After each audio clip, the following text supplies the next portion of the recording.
Assalaamu alaikum warahmatullahi wabarakatuh. Akkam jirtan obboleeyyan kiyya nagaa keessanii jirtu fayyaa ani nagaadha alhamdulillah. Har'a immoo akkaataa hundee diimaa itti hojjennu ilaalla. Viidiyoo kana yoo jaalattan jalqaba irratti laayikii godhaa jalqabaa isiniin jedha.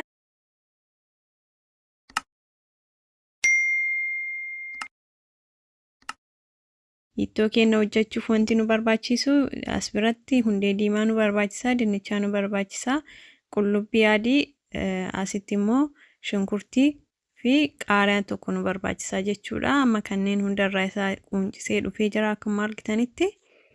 Amma kunoo erga dinnichaa keenyallee akkanatti addaan babaafannee geessinee qopheessineen booda amma jalqaba irratti shunkurtii keenya murra. Jalqaba irratti shunkurtii keenya haala kanaan hin muranna. Yaa isinuma yaadachiisuuf malee namni hin beekne hin jira jedhee hin yaadu. Akkanuma isin yaadachiisa jedhee har'a kunoo isinii fidee dhufeera.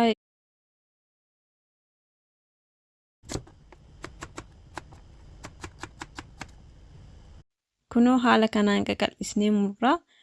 Akka inni dafee nu bilchaatuuf haala kanaan qaqal'isnee murra jechuudha. Yoo kan fufurdistan ta'e yeroo isinirraa gubata jechuudha. Kanaaf haala kanaan qaqal'isee muraani. Egaa kunoo akkanatti qopheeffannee jirra hundee diimaa keenya shunkurtii wajjin amma asitti distii keenya irratti zayitiin hin godhanna. Saniin booda ani shunkurtii illee hundee diimaa illee bakkuma tokkotti godha. Yaa namni garee shunkurtii dura adda bilcheessee itti godha garuu bakka tokkotti gootanii. Yaa hundee diimaan dafee waan hin bilchaanneef shunkurtii wajjin akkanumatti xabbasuu ni dandeessu jechuudha.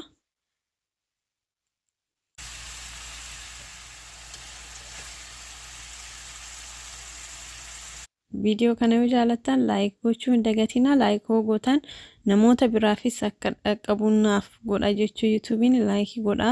Yoo jaalattan immoo obboleeyyan keessaniif sheer godha. Akkasumas koomentii naa kaayaa wanna isinii hojjedhu gara fuulduraa irratti wanta barbaaddan yoo jiraate koomentirra naa kaayaa isiniif hojjedha. Asitti hundeen diimaan keenya bilchaata. Asitti immoo dinnichaa keenya qopheeffanna.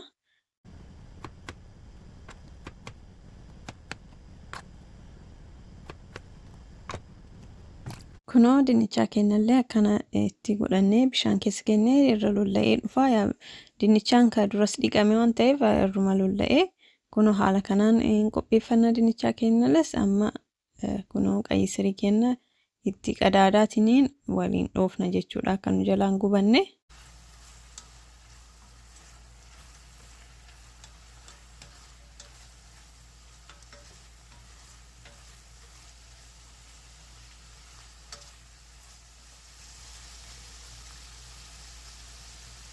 Dura akkanumatti qullama isaatiin xabbasnaa jechuudha odoo bishaan ittiin godhin. Inni bishaaniin tufaa deema.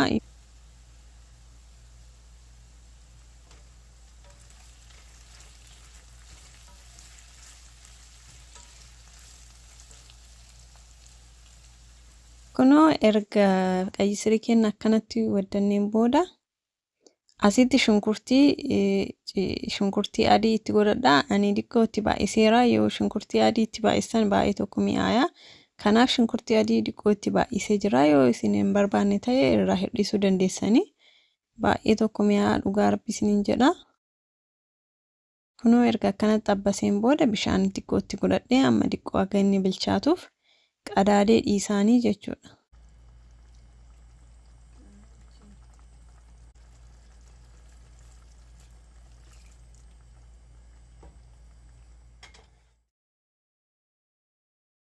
Hedduun immoo waliin dha'uun dagatinaadha.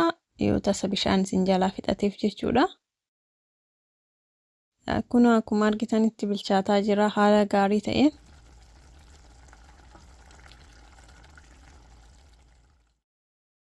Kunoo akkanatti bishaan isaa fixatee yoo jedhu kunoo yoo gad cabsitanii ilaaltanii ni bilchaata.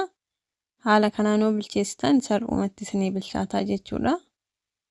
Amma dinnichaa keenya itti buufannaa qayyisiriin keenya erga bilchaatee booda dinnichaa kootti godhadha.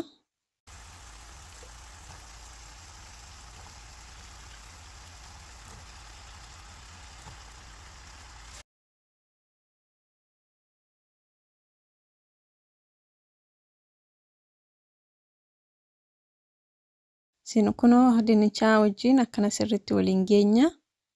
Bishaan osoo itti naqin dura xiqqoo akkanatti wajjin sirriitti wal maksiisnee dhiisnaa haga inni wal fudhatutti. Yoosuu bishaan itti naqxan ka ta'e mi'aawu xiqqoo waliin akkanatti dha'ani.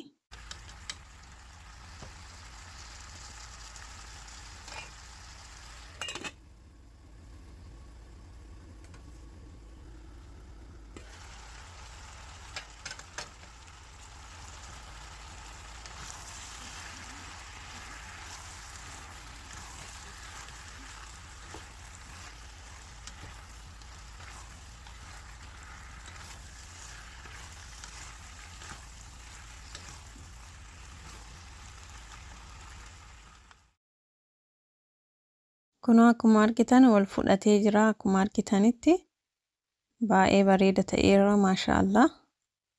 Amma bishaan diqootti godhanna haga barbaannu. Isin diqoo bishaan barbaadan marqee akka qabaachuuf itti gochuu ni dandeessanii. Ani garuu bishaan baay'een barbaadu diqooma barbaada. Kanaafuu haga naga'u tokkotti godhadheetiniin hanga dillechaan bilchaatuuf itti qadaannee dhiisna jechuudha. Hedduudhaan sochoosuu hin dagatinaani.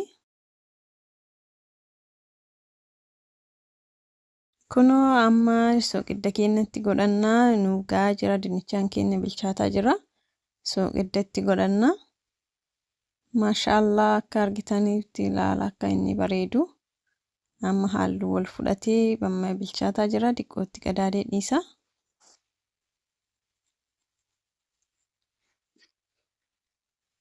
Kunoo amma dinnichi keenyallee bilchaatee jira amma xumurree jira amma qaaraa diqoo gubbaatti godhannee. Diqoo haga inni hafuura diqoo wal fudhatuuf dhiiga dhiisneen booda raafuuna. Kunoo maashaallah tabaarakallaa haala kanaan nyaanni keenya nuuf ga'ee jira baay'ee bareeda ta'ee baay'ee mi'aa hedduu tokko namatti tola akka jaallattan abdiin qaba. Haala kanaan qopheeffannee ittiin laaqana keenya nyaanna jechuudha. Ittoo biraa cinaan godhannee yoo barbaadanis daabboo nyaachuu dandeessanii baay'ee tokko mi'aa baay'ee namatti tola. Hedduu mi'aayaa akka jaallattan abdiin qaba. Yoo jaallattan viidiyoo kana laayik godhaa. Obboleeyyan keessaniif sheer godhaa akkasumas yaada ta'ee waan isiniif hojjedhoo jiraate komentii irratti naaf barreessaadha. Hanga viidiyoo biraatii walitti deebinutti assalaamu alaykum warahmatullaahi wabarakaatu. Nagaatti.